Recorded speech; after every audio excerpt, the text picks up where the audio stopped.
Alors comment comprendre le processus d'achat du client? Donc le processus d'achat du client, déjà première étape, il faut analyser son besoin. Qu'est-ce qu'il veut vraiment?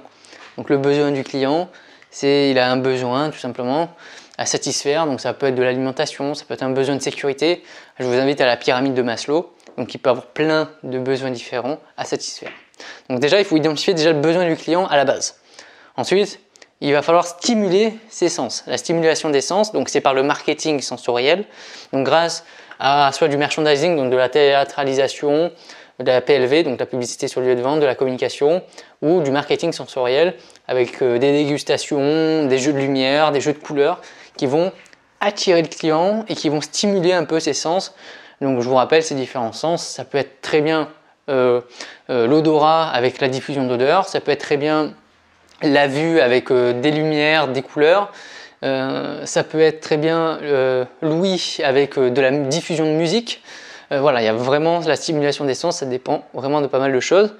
Après, une fois que vous aurez identifié son besoin, que vous aurez stimulé ses sens, le client, qu'est-ce qu'il va faire? Il va commencer à rechercher des informations supplémentaires.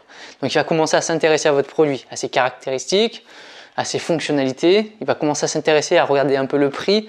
Il va comparer chez les différents concurrents. Il va commencer à choisir les produits qui l'intéressent, qui vont répondre à son besoin client de base. Donc une fois qu'il aura recherché ces informations, il va évaluer justement toutes les alternatives qui se présentent à lui. Au sein d'un même magasin pour un même besoin, il y a plusieurs marques par exemple de produits, il y a plusieurs types de produits et même il va pouvoir comparer avec les offres des concurrents. Donc il va avoir plein de possibilités et donc maintenant c'est à lui de choisir. Ensuite, une fois qu'il a évalué toutes ces possibilités-là, qui répondent à son besoin, il va devoir choisir l'offre qui l'intéresse le plus. Donc là, il va décider de passer à l'action et il va acheter. Et une fois qu'il a acheté, il y a ce qu'on appelle le sentiment de post-achat.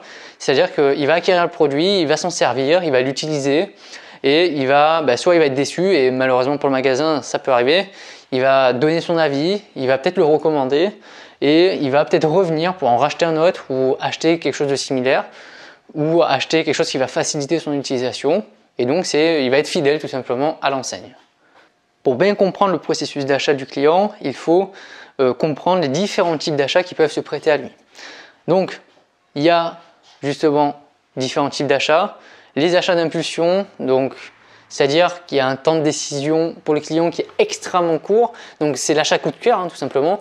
C'est ces émotions qui vont être mises en avant, qui vont prendre le dessus grâce à un produit irrésistible, grâce à une communication irrésistible, grâce à une bonne mise en avant ou à du marketing sensoriel très fort, très puissant. Et il va proposer l'achat d'impulsion. Le client ne peut pas y résister, il va le prendre directement, ça va se faire sur le coup. C'est une décision très courte. Ensuite, quand on a une décision qui est assez courte, mais qui n'est pas sur l'achat coup de cœur, c'est ce qu'on appelle un achat de nécessité. Donc, c'est tous les achats qu'on fait habituellement par réflexe.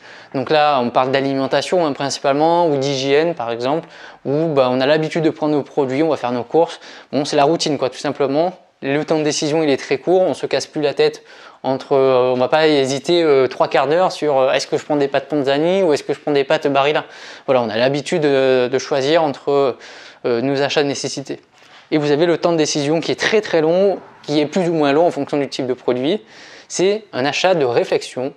Donc c'est souvent des achats qui sont chers, plus chers que d'habitude, ou en tout cas qui sont exceptionnels ou qu'on n'a pas l'habitude d'acheter. Donc c'est des achats qui nous demandent beaucoup plus de réflexion.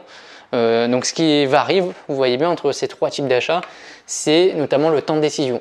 Il y en a un qui est immédiat, l'autre qui est court et l'autre qui est plutôt long, qui varie bien sûr en fonction du type de produit qu'on achète.